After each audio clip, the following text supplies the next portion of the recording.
समय का चक्र भी कैसा है। तुम माधव की ब्याहता होते हुए भी उसकी पत्नी कहलाने से वंचित हो।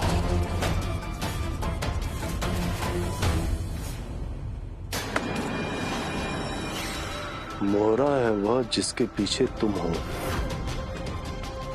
असली कातिल का पता नीचे लिखा है। वक्त कम है, गांव रामपुर।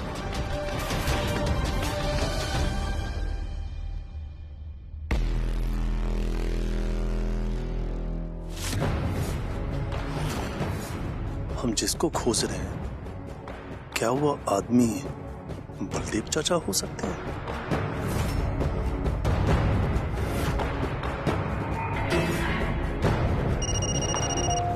अरे ये किसका नंबर है? हेलो, अरे भाई कुछ बोलोगे भी या चुप ही रहोगे? बोलेंगे चाचा, जरूर बोलेंगे।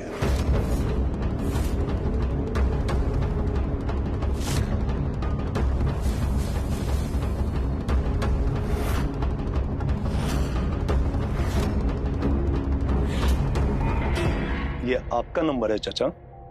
हाँ बेटा, लेकिन ये फोन तुम मुझे कर रहे थे बेटा, लेकिन तुम्हारा नंबर तो मैंने अपने मोबाइल में सेव किया हुआ है और तुम्हारा नाम दिखा नहीं रहा था।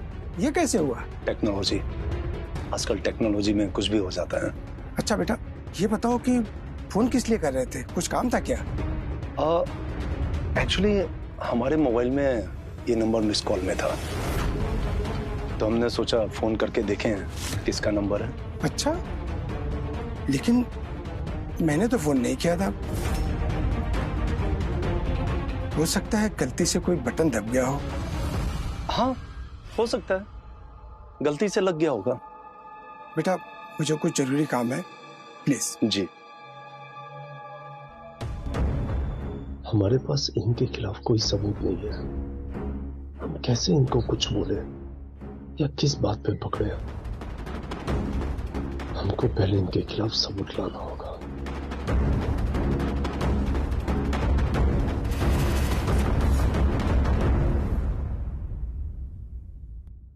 बलदेव, हमरा मतलब है बलदेव चाचा। हाँ श्यामू, बलदेव चाचा। लेकिन भैया जी, आपको ये नंबर कहां से मिला? श्यामू, हम डॉक्टर के पास गए थे, डॉक्टर से यह जानने के लिए कि एक्सीडेंट के कितने दिन पहले हमारी शादी श्वेता से हुई। जैसे हमने ये सवाल डॉक्टर से कहा, डॉक्टर सक पका गया और डॉक्टर अपने केबिन से बाहर चला गया किसी से फोन पे बात करने के लिए। और हम जाके बात सुनने की कोशिश की है, पर बात कुछ अच्छे से सुन तो नहीं पाए। पर मौका पाते ही हमने डॉक्टर के मोबाइल से वो नंबर निकालने की कोशिश की, पर मोबाइल लॉक था। उसी समय कोई अननोन नंबर डॉक्टर के मोबाइल पे रिंग करने लगा। हम समझ गए कि हो ना हो ये उसी आदमी का कॉल है, और हमने झट से वो नंबर डॉक्टर के मोबाइल में से निकाल लिया। फिर हम जैसे ही डॉक्टर के केबिन से बाहर निकले, हमने सोचा कि हम उस अननोन नंबर पे कॉल करें, पर अगर हम अपने मोबाइल से कॉल करते तो सामने वाले को पता चल जाता। तो हमने वहां के एक वार्ड बॉय से मोबाइल लिया और उस नंबर से कॉल किया, और जैसे ही हमने हेलो बोला, सामने वाले ने झट से फोन कट कर दिया। तब हमारा शक और बढ़ा, और श्यामू जब हम घर पे आए तो हमने पुनः उसी नंबर पे फोन ट्राई किया, और हमारे सामने ही बलदेव चाचा का मोबाइल बजा, और बलदेव चाचा ने फोन उठा भी लिया। समझे भैया जी, अबे आप बताए कि जब चित्रा भाभी वाला हादसा हुआ तब बलदेव चाचा वहां पहले से थे? हाँ श्यामू, बलदेव चाचा वहां पर भी थे, और बलदेव चाचा ही हैं जो डॉक्टर को निर्देश भी दे रहे थे। लेकिन बलदेव चाचा ऐसा काहे कर रहे हैं? आपसे कोनो दुश्मनी है का? श्यामू, यही बतिया हमें समझ में नहीं आ रही, जबकि बलदेव चाचा और श्वेता हमारे घर में रहते हैं, और आज तक हमारा कभी उनसे कुछ कहा सुनी नहीं हुआ। एक ही बात हो सकता है भैया जी, आपका दौलत, वो और उनकी बेटी श्वेता मिलकर आपका दौलत हड़पना चाहते हैं। मगर सवाल तो ये उठता है भैया जी कि घर के सारे लोग श्वेता को आपकी पत्नी काहे मान रहे हैं? सोचिए भैया जी, सोचिए। श्यामू बतिया तुम बिल्कुल सही कह रहे हो। यही बात हमें समझ में नहीं आ रहा कि घर में हमारी अम्मा है, मौसी हैं, परिवार के सारे सदस्य हैं, पर सब श्वेता को हमारी पत्नी मान रहे हैं। और फिर हमारी अम्मा के रहते हुए बलदेव चाचा ये सब कैसे कर रहे हैं? आपके अम्मा पर तो हमको पहले से ही शक है, लेकिन आपसे कहें तो कहें कैसे? श्यामू, ये पहली वो चिट्ठी है। इस चिट्ठी पे लिखी हैंडराइटिंग अगर पता चल जाए कि किसकी है, तो यह साफ हो जाएगा कि इसके पीछे किसका हाथ है। तब हम बलदेव चाचा को पकड़ सकते हैं। भैया जी, इसके लिए तो आपको घर के सभी लोग का हैंडराइटिंग सैंपल जमा करना होगा।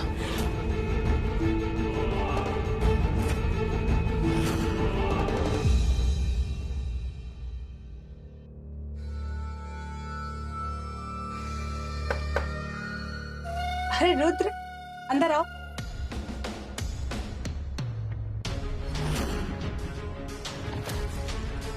ये क्या है हाथ में? अपनी किस्मत का दरवाजा। अब दरवाजे से याद आया, पहले इस कमरे का दरवाजा बंद कर देती हूँ, क्योंकि यहाँ कोई भी कभी भी आकर कुछ भी सुन लेता है, खासकर मौसी।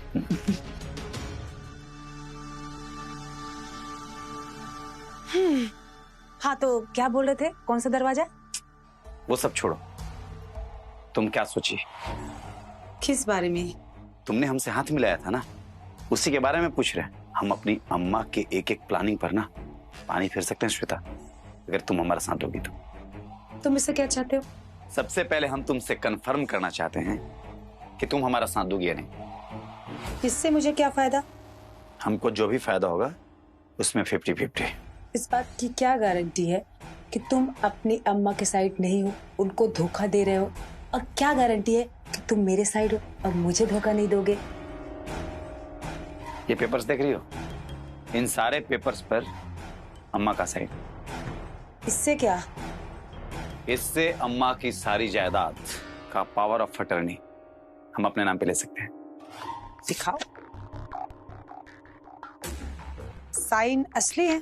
तुम ही ना श्वेता अजीबे करती हो, तुम देख भी रही हो और कह रही हो कि साइन असली है। साइन तो आंटी जी के ही हैं। इतना ही नहीं श्वेता, पेपर के जो नीचे वाले पेपर्स है ना, और सारे स्टम्प पेपर्स जो हैं, वो पावर ऑफ अटर्नी के लिए जो जरूरी है ना, सारे हैं उसमें। लेकिन ये बताओ, तुमने अम्मा नीला देवी की साइन कैसे लिए? जैसे अम्मा जो है माधव भैया से साइन ले लेती है सारे पेपर्स में, अपना पेपर्स लगा करके। क्या बात है रुद्र, तुमने आज साबित कर दिया कि तुम नीला देवी के ही बेटे हो। क्या बात है। तुमको क्या लगा, तुमसे ज्यादा दिमाग रखते हैं? बिल्कुल रखते हो, बहुत दिमाग है तुम्हारे पास, लेकिन थोड़ा बहुत दिमाग श्वेता के पास भी है। ऐसा क्या है? तो तुम भी बताओ ना कुछ। मैंने जो किया है ना, मैंने अगर तुम्हें बताया, हिल जाओगे तुम, हिल जाओगे।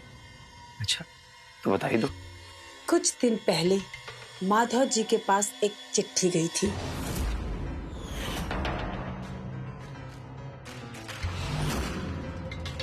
चंदा को भी ठीक वैसी ही चिट्ठी मिली थी।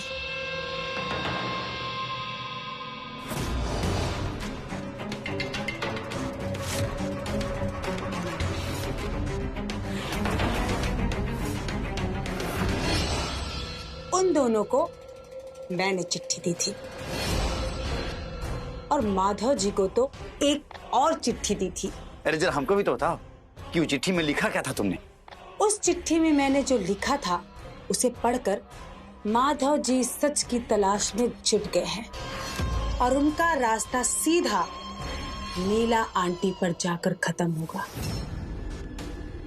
नीला देवी का खेल ताश के पत्तों की तरह बिखर जाएगा, तुम देख लेना। वाह श्वेता वाह, तुमने इतना सब कुछ कर लिया, मानना पड़ेगा। और नहीं तो क्या, कच्चा खिलाड़ी समझा था। वाह श्वेता वाह, हम तो कभी सपने में भी नहीं सोचे थे कि तुम हमारी अम्मा के खिलाफ इतना जबरदस्त जाल बिछा सकती हो। एक बात बोले श्वेता, अगर हमारी अम्मा सुन लेगी ना बहुत चक्का खा जाएगी। तुम कहाँ चले? अरे तुम्हारा सम्मान बढ़ाने के लिए, इतना नेक व महान कार्य की हो, उसका सम्मान तो मिलना चाहिए ना। इसकी कोई जरूरत नहीं है। अरे जरूरत है, देखो तो। रुद्रवीणा,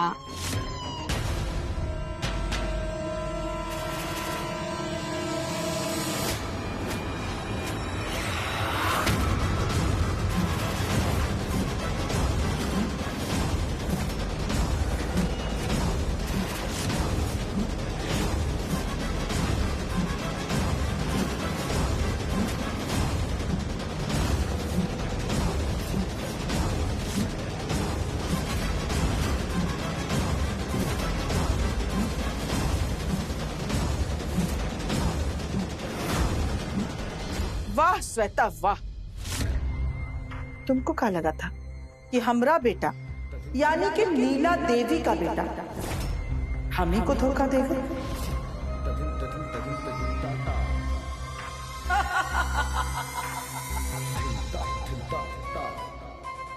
अरे वो तो तुम्हारी करतूतों पर से पर्दा हटाने के लिए हम दोनों माए बेटे की मिली भगत थी। यानी कि हम दोनों नाटक कर रहे थे और तुमको रुद्र पर विश्वास हो जाए इसलिए हमको पावर ऑफ अटर्नी पर भी साइन करना पड़ा। काहे कि तुम्हारे चेहरे पे जो नकली बहू, वफादार बहू का नकली मुखौटा था ना, उसको हटते हुए देखना था हमको। आंटी जी प्लीज प्लीज मुझे माफ कीजिए, अब ऐसी गलती नहीं करूंगी। मैं तो खुद को सुरक्षित करना चाहती थी। आंटी जी प्लीज प्लीज मुझे माफ कर दीजिए, प्लीज मुझे माफ कर दीजिए। मैं ऐसी गलती नहीं करूंगी, प्लीज प्लीज मुझे माफ, प्लीज मुझे माफ।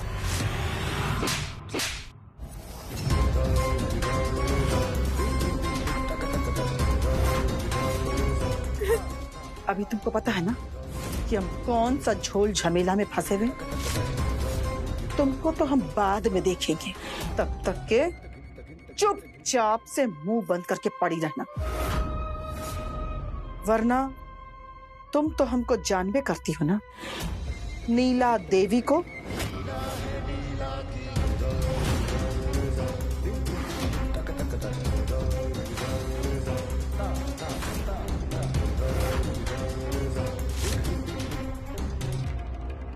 क्या किया तुमने? क्या किया तूने श्वेता? मैं क्या करूं? मैं क्या करूं? मेरे साथ यही होना चाहिए। मैं हूँ ये इतनी स्टूपिड। मैं क्या करूं? क्यों किया? मैं क्या करूं? मैं क्या करूं? अरे चंदा बेटा, हेने आवा। जी बाबूजी बोली। क्या बात है बाबूजी, आप हमरा के ऐसन काहे देखत है? बेटा हम ये सोच रहे हैं कि इस घर से तुमको क्या मिला? कुछ भी नहीं। और बेटा तुम इतने निस्वार्थ भाव से इस घर के लिए सब कुछ करती हो। बाबूजी आप ऐसन काहे बोलत है? यो तो हमार घर है ना, और ऐसने भी बाबूजी घर के लिए जौन कुछ भी करल जाला वो तो निस्वार्थ भाव से ही करल जाला ना। और ऐसने भी बाबूजी हमरा के घर से चाहे कुछ मिली या ना मिली, हम तो घर के खातिर अपन फर्ज समझ के सब कुछ करब। और बाबूजी इंसान के ई ना सोचे के चाहे कि घर से ओकरा के का मिला था, बल्कि ई सोचे के चाहे कि हम घर के खातिर का करत हैं। और बाबूजी हमार वजह से ई घर में तनको भी खुशी आई ना तो हमारा जीवन धन्य हो जाए। और ऐसे ने भी बाबूजी हम जौन कुछ भी करत हैं वो में हमरा के बहुत खुशी मिला था। बेटा हम ये बात सुनकर बहुत खुश हुए। अब अरे बाबूजी अभी कहाँ बोलत हैं? आज हमको ये महसूस हो रहा है कि हमारा और लक्ष्मी का फैसला बिल्कुल सही था कि माधव के पत्नी के हस्ताक्षर के बिना ये घर का कुल जायदाद किसी को नहीं मिलेगी। समय का चक्र भी कैसा है, तुम माधव की ब्याहता होती हुए भी उसकी पत्नी कहलाने से वंचित हो।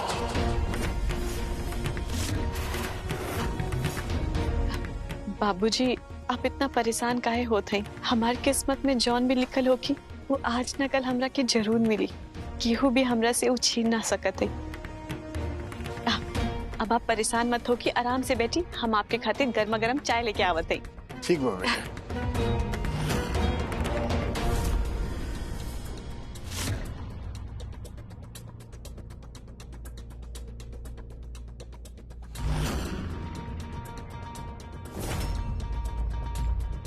बाबूजी प्रणाम। खुश रहिए बेटा। बाबूजी, हमने आपकी और चंदा की सारी बातें सुन ली। क्या हम जान सकते हैं कि आपने इस जायदाद का ऐसा वसीयत क्यों बनवाया? इसलिए बेटा, इस जायदाद के लालच में कोई तुम्हारे जान का दुश्मन न बन जाए। हमारी जान का दुश्मन कौन हो सकता है, ऐसा आपको क्यों लगता है? ये ना ही पूछो तो अच्छा है, क्योंकि तुम इस बात को नहीं समझ सकते हो। और बाबूजी, हम जानना चाहते हैं, क्या आपको पता है? बेटा, कुछ बातों पे पर्दा रहे वही अच्छा है। वक्त हर चेहरे से पर्दा हटा देता है। लालच के रास्ते में भटके हुए इंसान को ईश्वर सबक सिखाता है। उसे सही रास्ते पे लाने के लिए उसके रास्ते पे पत्थर रख देता है, और उस पत्थर से जब आदमी को ठोकर लगती है तो वो सही रास्ते पे आ जाता है, और लालच छोड़कर वह सत्य को अपना लेता है। और बेटा, यही विधि का विधान है।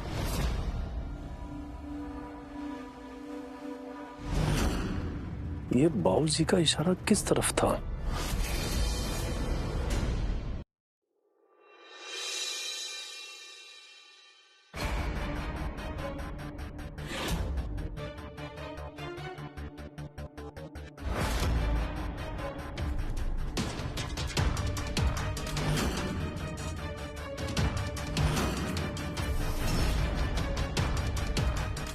बलदेव चाचा अपने कमरे में नहीं है, यह सही टाइम है उनके कमरे में जाकर उनकी हैंडराइटिंग मिलाने का। कोई ना कोई पेपर तो मिल ही जाएगा, पर अगर किसी ने देख लिया तो देखा जाएगा।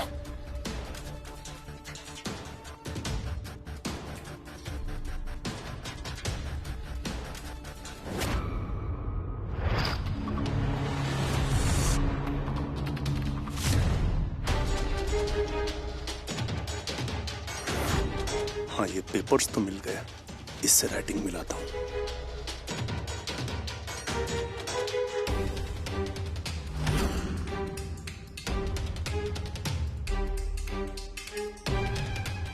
ये तो मिल नहीं खा रहा है।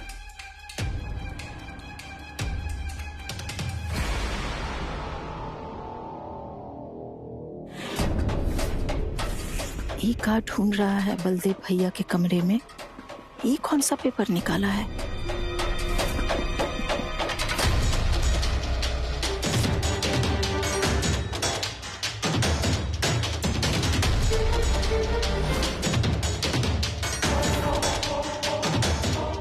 बाल बाल बचे। ये कौन सा पेपर निकाल रहा है माधव? दीदी दीदी, क्या हुआ? इतना बकाई हुकाए? अरे दीदी, आपको एगो बात बताना है। क्या बताना है इतनी रात को? दीदी पता है, माधव बलदेव भैया के रूम में गया था। माधव बलदेव के रूम में गया था? बलदेव से बतियाने?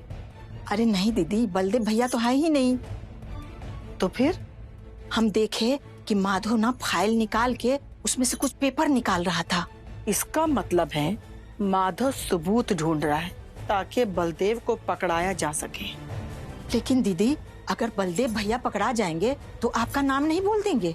तुमको उसकी चिंता करने की कोनो जरूरत नहीं है। काहे कि हम जानते हैं बलदेव ऐसा कबहू नहीं करेगा। उसके खिलाफ हमारे पास ढेरों सबूत है जो उसको जिंदगी भर जेल में सड़ाने के लिए काफी होगा। इसलिए वो हमरे बारे में कुछ नहीं बताएगा। हाँ, अपने आप को निर्दोष साबित करने की कोशिश जरूर करेगा। लेकिन दीदी, आप इतना विश्वास से कैसे कह सकती हैं कि उनके पास आपके खिलाफ कोई सबूत नहीं होगा? इतना दिन आपके साथ वो काम किए हैं तो इतना बेवकूफ थोड़ी हैं। वो भी आपके खिलाफ सबूत इकट्ठा करके रखे होंगे। सही कह रही हो रानी, इसके लिए हमको कौन ठोस कदम उठाना पड़ेगा। हाँ दीदी।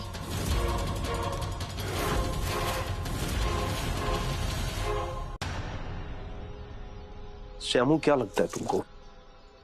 भैया जी, हमारा अनुभव कहता है ना कि आदमी का लिखाई और आदमी का हस्ताक्षर दोनों अलग अलग होता है। आपको शायद दोनों में कोनो समानता दिखाई दे, और कितना बार तो ऐसा होता है भैया जी कि अपना खुद का लिखाई एक जैसा नहीं होता है और खुद का हस्ताक्षर भी एक दूसरे से मेल नहीं खाता है। तो इसे में हम जैसे आम आदमी के लिए कुछ पता कर पाना बहुत मुश्किल काम है। एकरा लिए तो भैया जी कोनो एक्सपर्ट चाहिए होगा। बतिया तो तुम ठीक कह रहे हो श्यामू, हम लोग एक्सपर्ट तो नहीं है, लेकिन कभी कभार ध्यान से देखने पे लिखावट समझ में आ जाती है। इस चिट्ठी की लिखावट और बलदेव चाचा की लिखावट और सिग्नेचर मेल खाता तो कम से कम हमें तसल्ली तो हो जाता कि चित्रा की मौत के पीछे बलदेव चाचा का हाथ है, और फिर कानून अपना काम करता। लेकिन यहाँ पर इस चिट्ठी की लिखावट और बलदेव चाचा की लिखावट आपस में मैच नहीं कर रही है। देखो, दो चार अक्षर आपस में मिल जरूर रहे हैं, पर मैच बिल्कुल भी नहीं कर रही।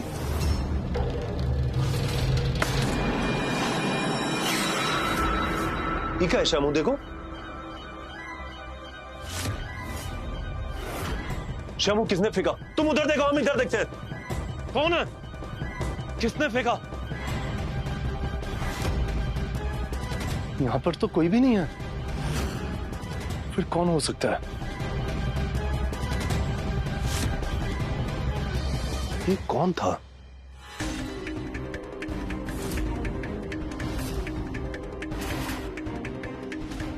फिर से चिट्ठी। अब क्या लिखा है?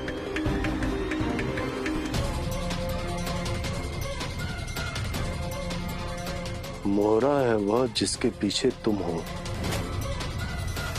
असली कातिल का पता नीचे लिखा है। वक्त कम है, गांव रामपुर।